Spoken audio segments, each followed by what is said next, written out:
আমায় ভাসাইলি রে, আমায় ডুবাইলি রে, অকুল দরিয়া বুঝি কুল নাই রে। আমায় ভাসাইলি রে, আমায় ডুবাইলি রে। দেবে, ভাসিয়ে দি আমার মেয়ে দুটোকে, ভাসিয়ে দি নদীতে, ভাসিয়ে দি আমার মেয়ে দুটোকে।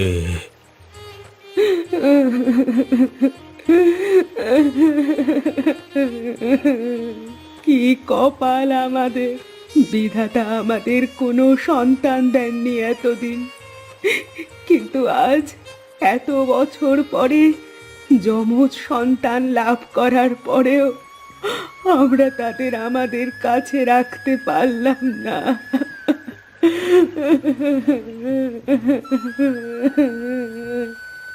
কেঁদো না গিন্নি, কেঁদো না। আমাদের মেয়েরা আমাদের ছেড়ে সারা জীবনের মতো যাচ্ছে না। ওরা শুধু কয়েকটা বছর আমাদের ছেড়ে থাকবে, তারপরে আমাদের মেয়েদের আমরা ফিরিয়ে আনবো।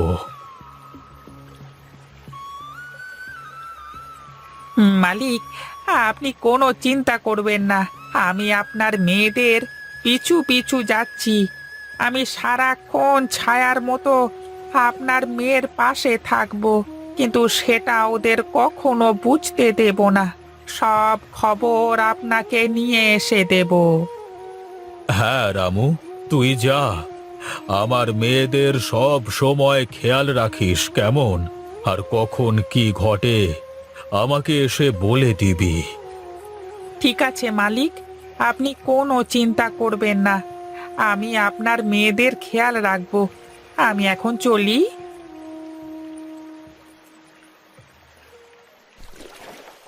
হে বিধাতা, আমার এই দুনিয়ায় আপন বলতে কেউ নেই। তুমি আমাকে কেন আপন লোক দিলে না বিধাতা? দুনিয়াতে এত লোক থাকতে আমাকে একটাও আপন লোক দিলে না। এমন কেন করলে বিধাতা? এমন কেন করলে?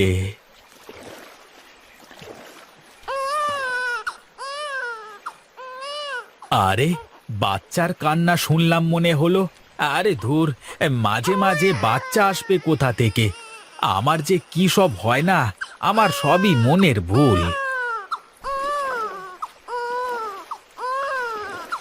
আরে আরে, আবার বাচ্চার আওয়াজ কোথা থেকে আসছে?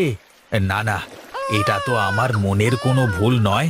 তাহলে কি ভূত পেরেত, নাকি দৈত্য দানব, নাকি সমুদ্রের পিশাচ? উরি বাবা! আহ, আর আরে না না, সমুদ্রের পিশাচ নদীতে কি করে আসবে? ওই তো দূরে একটা কি যেন ভেসে আসছে। যাই তো, গিয়ে দেখি।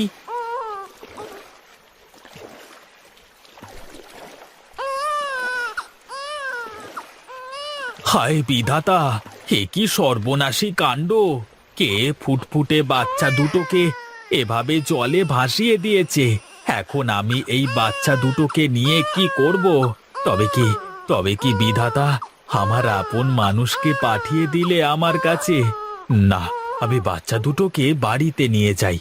ওদের আমি নিজের হাতে মানুষ করে তুলব। তুমি ধন্য বিধাতা, তুমি ধন্য। তোমার প্রতি হাজার শুক্রিয়া এই অসহায় মাঝির মনের কথা শোনবার জন্য।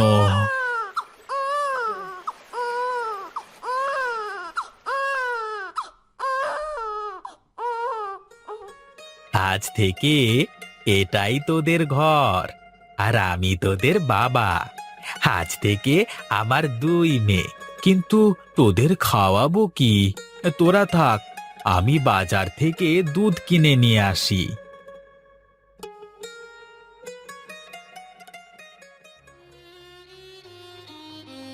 বল বল রামু, কি খবর নিয়ে এসেছিস বল। খবর খুব একটা ভালো নয় বাবু। খবর ভালো না? তুই কি বলতে চাইছিস? সবকিছু খুলে বল তো আমাকে। আপনাদের মেয়েদেরকে এক মাঝি পেয়েছে। আপনার মেয়ে দুটোকে শিমুলতলি গ্রামের মাঝি হারান তার নদীর পাশে ছোট্ট একটা কুঁড়ে ঘরে আশ্রয় দিয়েছে। যাক, তাহলে অবশেষে কেউ পেয়েছে তোমার মেয়েটাকে। আমি তো আরো বড্ড দুশ্চিন্তায় ছিলাম যে মেয়ে দুটো যদি কোনো মানুষের হাতে না পড়ে তাহলে কি হবে। দুঃসংবাদ একটাই যে ওই হারান মাঝির আপন বলতে কেউ নেই। ওই মাঝি আপনার মেয়ে দুটোকে ওর নিজের মেয়ের পরিচয় দিয়েছে।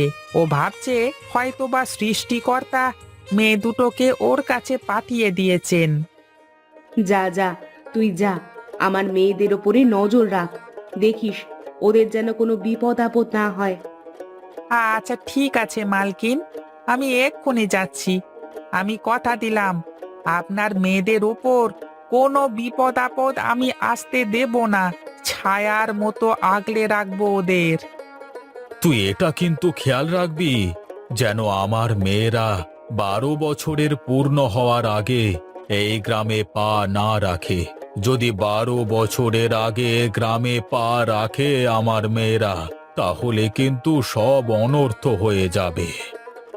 ও সব নিয়ে আপনি একদম ভাববেন না মোড়ল মশাই, আমি সব কিছু ঠিকই সামলে নেব। আচ্ছা ঠিক আছে, তুই যা এখন। আর সাবধানে থাকিস, কারোর নজরে আসিস না কিন্তু। তুই যদি কারোর নজরে পড়ে যাস তাহলে কিন্তু ঝামেলা হয়ে যাবে, লোকে তোকে সন্দেহ করবে। ঠিক আছে বাবু, আমি এখন চলি তাহলে।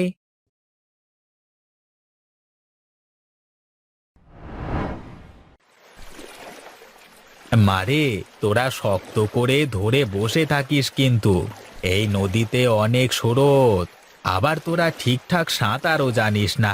এই নৌকা থেকে নিচে পড়ে গেলে কিন্তু ভারী বিপদ হয়ে যাবে। তুমি থাকলে আমাদের কিসের বিপদ বাবা? তোমার পাশে থাকলে আমাদের আর কোনো ভয় নেই। হ্যাঁ বাবা, দিদি একদম ঠিক বলেছে। তুমি পাশে থাকতে আমাদের আবার কিসের ভয়? বাবা বাবা, দেখো না, ওই কিনারে কত সুন্দর শাপলা ফুল ফুটেছে। আমাদের ওখানে নিয়ে চলো না, আমরা কিছু শাপলা ফুল তুলবো। হ্যাঁ বাবা, হ্যাঁ বাবা, চলো, আমাদের নিয়ে চলো, শাপলা ফুল তুলবো। ঠিক আছে মা, আমি তোদের নিয়ে যাচ্ছি, চল।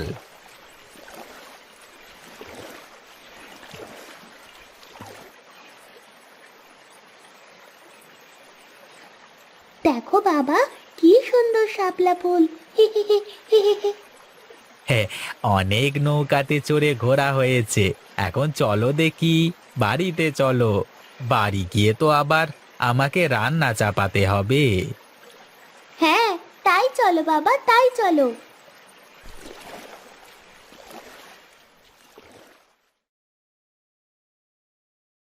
কে খবর নিয়ে আসলে রামু?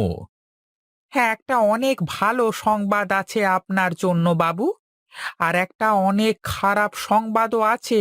কোনটা আগে শুনতে চান বলুন? খারাপ সংবাদটাই বল তো দেখি। খারাপ সংবাদটা এই যে আপনার দুই মেয়ে হারান মাঝিকে একদম বাবা বলে মেনে নিয়েছে। ওরা দুই মেয়ে হারান মাঝিকে ছাড়া কিছুই বোঝে না। আর দুই মেয়ে যেন হারান মাঝির চোখের মণি, সারাদিন ওদের নিয়ে মেতে থাকে, খুব খেয়াল রাখে ওদের। এই কয়েক বছরে ওদের মধ্যে অনেক ভালো সম্পর্ক গড়ে উঠেছে, যে সম্পর্ক ভাঙা মুশকিল। তাহলে কি আমি আমার মেয়েদের কোনোদিন আপন করে পাবো না? কোনোদিন বুকে জড়িয়ে রাখতে পারবো না? চিন্তা করো না লক্ষ্মী, আমার মেয়েরা যখন জানতে পারবে আমরাই ওদের আসল বাবা মা, আর আমাদের সমস্যার কথা যখন শুনবে ওরা, তখন ওরা ঠিকই আমাদের কাছে ফিরে আসবে। তুমি দেখে নিও।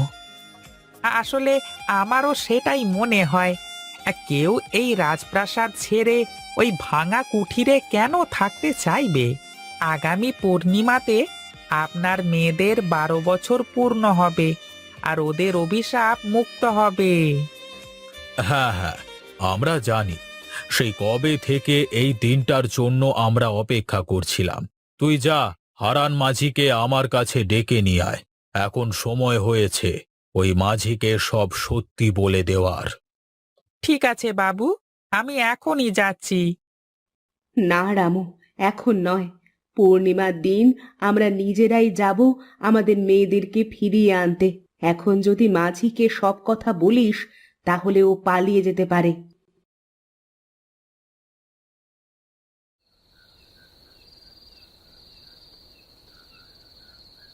হারান মাঝি, বাড়িতে আছো? কে আপনারা? এত রাতে কি চাই আপনাদের? খেয়া পার হবেন? ওই পারে পার করে দেব আপনাদের। না না, আমরা খেয়া পারাপার হতে আসিনি, আমরা আমাদের মেয়েদেরকে নিয়ে যেতে এসেছি। আপনাদের মেয়ে মানে? আপনাদের মেয়েকে আমি কোথায় পাবো? কেন, যে তোর পেছনে দাঁড়িয়ে আছে।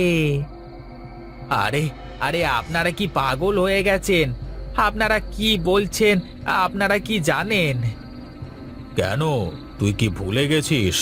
আজ থেকে ঠিক 12 বছর আগে একটা কাঠের বাক্সের মধ্যে তুই এই মেয়ে দুটোকে কুড়িয়ে পেয়েছিলিস। বাবা, এরা কারা? এরা এসব কি বলছে? এগুলো কি সত্যি বাবা? তুমি কি আমাদের কুড়িয়ে পেয়েছো? বলো বাবা, বলো, তুমি চুপ করে আছো কেন? বলো, ওরা কি আমাদের বাবা মা? তুমি কি আমাদের বাবা নও? আরে না রূপা, ওরা আমাদের বাবা মা নন। নিজের ছেলে মেয়েকে কেউ কখনো কাঠের বাক্সে নদীতে ভাসিয়ে দেয়? ওরা মিথ্যে বলছে। বিশ্বাস করো মা, আমরাই তোমাদের বাবা মা। আর এই যে রামু কাকা ছোটবেলা থেকে তোমাদের দূর থেকে অনেক সাহায্য করে এসেছে। তুমি আমাদের মা বাবা নও। তুমি আমাদের মা বাবা হলে আমাদেরকে কখনো নদীতে ভাসিয়ে দেবে না। তোরা শুনতে চাস? তোরা শুনতে চাস সেদিন কি হয়েছিল? কেন আমরা তোদের ভাসিয়ে দিতে চেয়েছিলাম? আমার শ্বশুর মশাইয়ের 3 বউ ছিল, কিন্তু আমার শ্বশুর মশাইয়ের কোনো ছেলে সন্তান ছিল না। আর তাই সে জোর করে তোর বাবাকে এক মহিলার কাছ থেকে কেড়ে নিয়ে সেই মহিলাকে মেরে ফেলে। আর সেই মহিলা মরার আগে অভিশাপ দিয়ে গিয়েছিল, আমাদের বংশের সব ছেলেমেয়েরা 12 বছর বয়স হলে মারা যাবে। আর এই অভিশাপ থেকে মুক্তির বড় একটাই উপায় ছিল, তোদের জন্মের 3 দিনের মধ্যে তোদেরকেই গঙ্গার জলে ভাসিয়ে দেওয়া। এখন তোরা অভিশাপ মুক্ত। আমরা তোদের দেখতে আসলে তোরও একই ক্ষতি হতো মা, তাই আমরা তোদের দেখতে আসতে পারিনি। কিন্তু আমরা তোদের সব সময় দূর থেকে খেয়াল রেখেছি। আমরা পাঠিয়েছিলাম তোর কাকাকে তোর খেয়াল রাখবার জন্য। বলো না বাবা, এরা যা বলছে তা কি সত্যি? হ্যাঁ বাবা, বলো, এরা কেন এমন বলছে? এদের কথা কি সত্যি? হ্যাঁ রে মা, ওরা সত্যি বলছে। আমি আসলে তোদের নদীতে কুড়িয়ে পেয়েছিলাম, কিন্তু আমি জানি না যে ওরা তোর সত্যি বাবা মা কিনা। আচ্ছা আচ্ছা, তোরা আমাকে একটা কথা বল, তোদের কি কখনো মনে হয়েছে যে আমি তোদের আসল বাবা না? না বাবা, আমার এমন কখনোই মনে হয়নি। আমারও কখনো মনে হয়নি বাবা। আরে ওদের মনে হওয়া না হওয়াতে কি আসে যায়? সত্যি তো এটাই যে আমরাই ওদের আসল বাবা মা।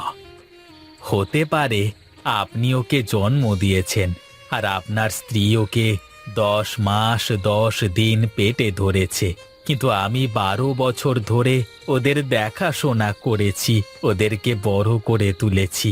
এখন আপনারাই বলুন, কে আসল বাবা? তুমি আমাদের আসল বাবা, আমরা তোমার সাথে থাকতে চাই। হ্যাঁ বাবা, তুমি এতদিন ধরে আমাদের দেখাশোনা করেছো, আমাদের কোনো কিছুর অভাব বুঝতে দাওনি। আমি তোমাকে ছেড়ে কোথাও যাব না। আপনারা চলে যান, আমাদেরকে আমাদের মতো থাকতে দিন। তোরা রাজপ্রাসাদ ছেড়ে এই ভাঙা ঘরে কি করবি? কি করে থাকবি এখানে? আমরা এই ভাঙা ঘরে 2 বোন আমাদের বাবার সাথে অনেক সুখে আছি। যদি আপনারা সত্যি আমাদের জন্ম দিয়ে থাকেন, তাহলে নিশ্চয়ই আমাদের সুখ চাইবেন। আর আপনারা এখানে যদি কখনো না আসেন, তাহলে আমরা আমাদের বাবার সাথে সুখে থাকতে পারবো। আপনারা দয়া করে এখান থেকে চলে যান। ঠিক আছে, তোরা যখন এখানেই থাকতে চাস তাহলে থাক, আমরা আর কখনো তোদের সামনে আসবো না। চলো গিন্নি, এখানে থেকে আর কোনো লাভ নেই।